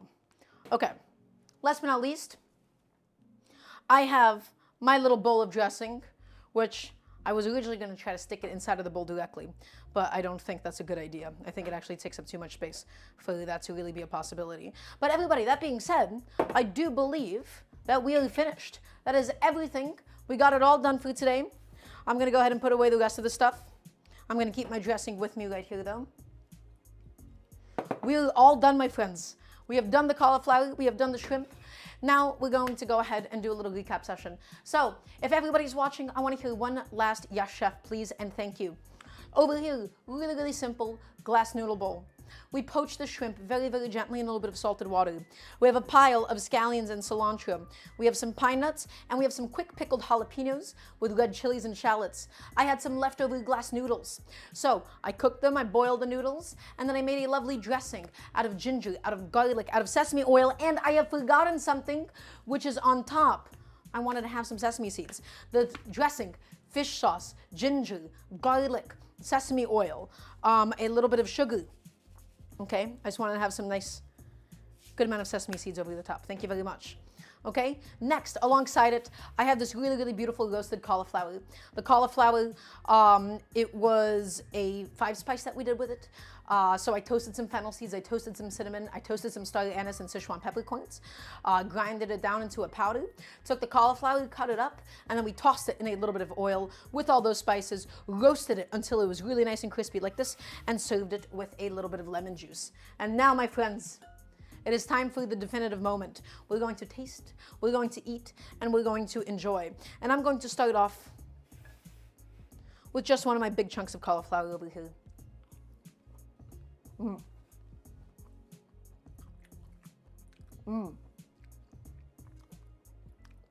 me see if I can get, yeah, there we go.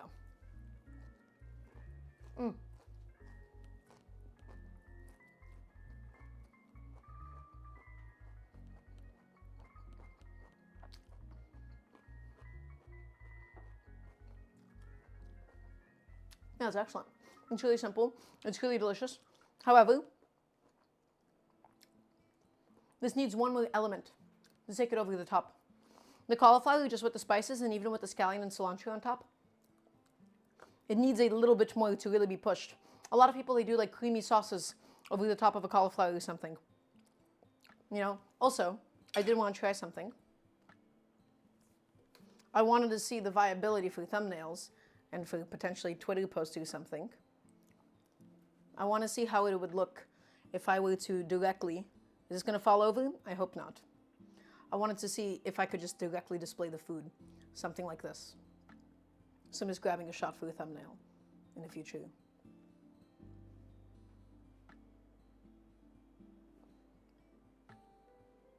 There we go. Anyways, let's try my glass noodle bowl. It's already got a good amount of dressing inside of it. I'm going to pour over a little teeny tiny bit more, just right on top. Just really make sure that I'm getting the oil mixed in, getting all that really incorporated.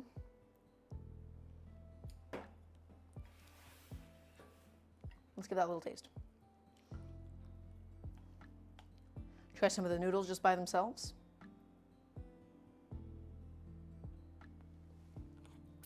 Mmm. Mmm. Mm-hmm. Mmm. Noodles, really nice and bouncy. Guys, I'm telling you, dressing it after and letting it soak up the dressing, night and day. It is amazing how much an effect it has on the glass noodles themselves. Mmm. Let's have a little bit of the shrimp. Mmm. It's juicy. Mmm. It's tender. Have a little chili. Whoa. Mmm. Mmm. This is all really good. It's all very refreshing. All this is really, really easy to eat. Mmm. Mmm. That, my friends, is phenomenal. That was really, really lovely. Okay. Noodle pull thumbnail, Serena? What, you mean like, if glass noodles, they come out super, super long, so most people, they take like some scissors to it, and then they cut it.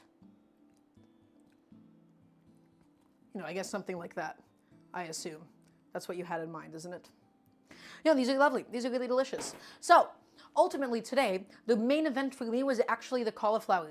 With the cauliflower as a vegetable side dish, it definitely needs one more component. As like a home dish, it's like kind of fine. But just like the five spice and the cauliflower by itself and the scallions and cilantro, it was a little bit boring. It was truthfully a little bit boring. And I want to be able to push it more. The flavors were good. The textures were a little bit too simplistic. So we'll keep that in mind for next time. But everybody, that being said, I am all done for today. I am all finished. I'm sorry for ending off so early. This has been a really, really quick stream today. I'm going to see you all next week, 5 p.m. EST. If you'd like to support the show, join the Discord, ! Discord. We have a lovely community of people.